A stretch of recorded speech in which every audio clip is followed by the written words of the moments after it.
If you were a fan of the Transformers movies growing up, it's highly likely that you wore some sort of Transformers costume. I vividly remember being Optimus Prime a few times for Halloween, and I fondly remember that one year I really wanted to be Jet Power Optimus Prime. But with no Jet Power Optimus costume on the market, I attempted to make my own by taping some paper towel tubes and random bits of cardboard together on my costume to replicate Jetfire's parts. But as you can imagine, it didn't work and the whole thing just fell apart. Now, Halloween is right around the corner, so in order to celebrate, how about we take a look back at some of the best and worst Transformers costumes from our childhoods. And well, no Halloween themed video is complete without a costume, so...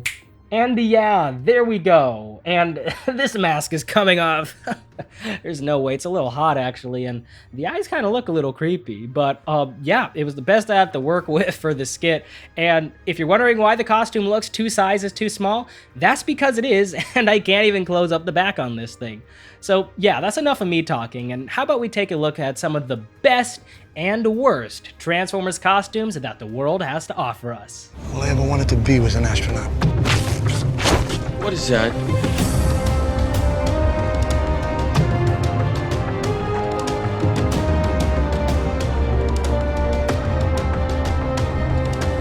Alright, so I'm willing to bet that when you guys were kids, you either wore this Optimus Prime costume that was in production between 2007 to 2011, or this Bumblebee one, which was around from 2009 to 2011. These were by far the most popular Transformers costumes back in the day, and I was fortunate enough to have both of these when I was a kid. Now, if these two costumes look a little different to how you remember them, that's because they had 3 distinct looks with different levels of detail. Look 1 was the bottom of the barrel. It had a mask that came with a jumpsuit, which only had printing on the arms and the front of the chest. Look 2 was a step up and is my personal favorite. Just like Look 1, it came with a mask, but the jumpsuit was now fully printed on the front. There was also a variant of this look that came with foam padding to make the suit have some muscle detail. Lastly, Look 3 was by far the most popular. It was exactly the same as Look 2. However, the chest detail was replaced by a plastic vest that replicated the character's chest in addition to a plastic recreation of their weapon that could go over your hand. And as a kid, I always found Optimus's blaster to be weird, since in the film it was a handheld weapon and never an arm blaster. But the reason why this design choice likely happened is because since the film wasn't out when these costumes were created, Disguise, the company responsible for this costume, had to base their design solely on the artwork Hasbro gave them. And in some of Optimus's concept art, his ion blaster was depicted as an arm cannon. Now though these two costumes by Disguise turned out pretty alright, they would actually go on to make some pretty strange and pretty questionable costumes. Starting off with the strange, they would make these very wacky costumes of Prime and B that were promoted as being 3-dimensional. I assume the intention behind these costumes were to imitate the body shape of how Prime and B looked on screen, but as you guys can see, it just doesn't work. But what's even wackier than this has to be the face tattoos that they released. The kid's face says it all, guys. Who thought that this was a good idea? I guess the only time you would need one of these is if you lost your mask, but I guess you could have always bought one of these strange cosplay sets of Optimus and Bumblebee, which came with a mask as well as a foam vest that was literally just a cutout of their chest that was ripped right from their control art. As for the very questionable, we have this costume from the Age of Extinction line that turned Optimus into a bustier. And for some reason they added the smokestacks to it, which is such a strange design choice. But a costume that was definitely by far stranger than this design had to be this one here. That was exclusive to the United Kingdom and was manufactured by Woolworth. As you can see, it's a pretty weird design, but I can appreciate them trying to give it some 3D detail. But I think the kid's face says it all here. This costume did not turn out great. However, something 10 times worse than this has to be these Revenge of the Fallen costumes that were manufactured by Rubies. And when researching this video, I originally thought that these were knockoffs, but these are actually licensed by Hasbro. I find it hilarious how the Bumblebee mask looks like it's partly melted, and I have never seen a costume where they actually turn his voice box into a breathing hole, which I gotta say is somewhat smart, but at the same time, deeply horrifying. Furthermore, the choice of what I can only describe as as marshmallow material for the costumes is a pretty interesting choice, and I think that their Optimus one turned out the best. But that mask is just the stuff of nightmares. Now, I think that I speak for all of us when I say that when we were kids, we always wanted to have a costume that could actually transform. But Hasbro for the longest time never gave us an official one, forcing fans to get creative and allowing them to go on to make their own awesome transforming costumes that were usually made out of plastic or cardboard. However, back in 2011, Ruby saw the demand for a transforming costume and attempted to make one. The reason why I say attempted is because this is what we got. And yeah, it transforms, and if you squint hard enough, it looks like the Peterbilt. But if you're wondering why the guy is not putting his head into the cab, that's because you physically can't. And I swear that this costume is the physical embodiment of going on your hands and knees and pretending you're a car. Now, I think we can all agree that the fan-made transforming costumes were 10 times better than whatever the heck this thing was supposed to be. However, you know what's better than a transforming costume?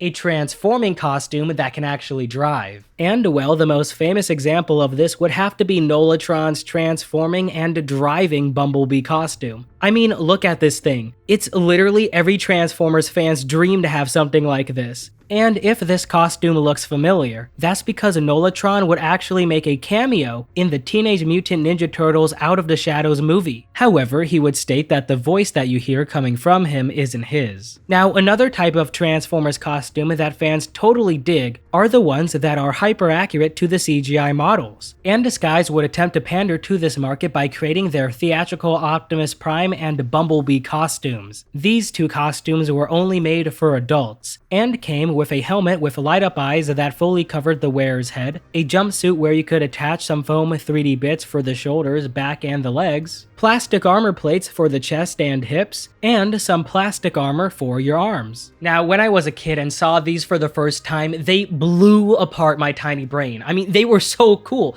and I always wanted one until I saw the price tag of $300.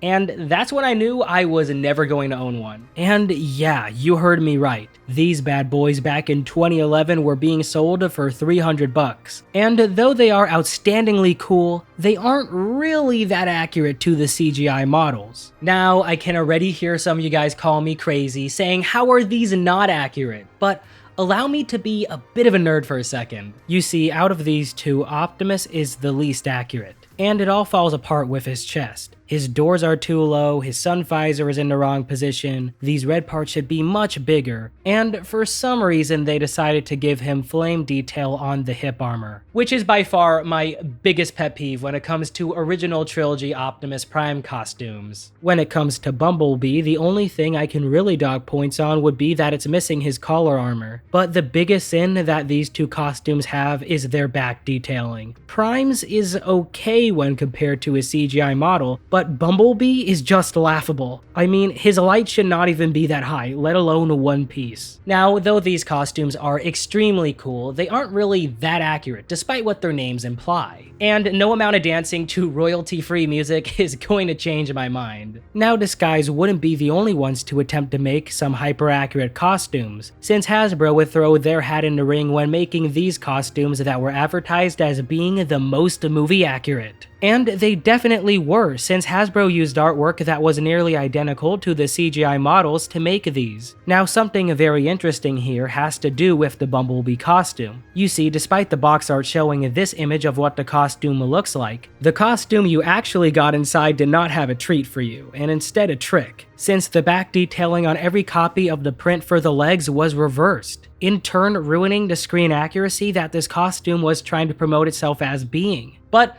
I'm pretty sure that a lot of little kids didn't even notice. Now, another officially licensed costume that I believe is by far the best out of everything that we've seen so far would have to be the Optimus Prime and Bumblebee costumes created by Killer Body. And these things are near identical to the CGI models, and part of the reason for that is because they use stilts for these costumes. According to Killer Body, the Optimus Optimus costume is about 8 feet tall and weighs 66 pounds, while B on the other hand is 7.7 feet tall and weighs 55 pounds. Incredible is the only word that can be used when describing these costumes, and the fact that they can just take it off and display it after is just amazing. Furthermore, for a time they were selling them for around $10,000 to $11,500 each, officially making these costumes the most expensive ones to buy that are licensed by Hasbro. Now, the last costumes that I want to talk about today are the ones that we all know about, and it would be absolutely criminal for me not to put them on this list.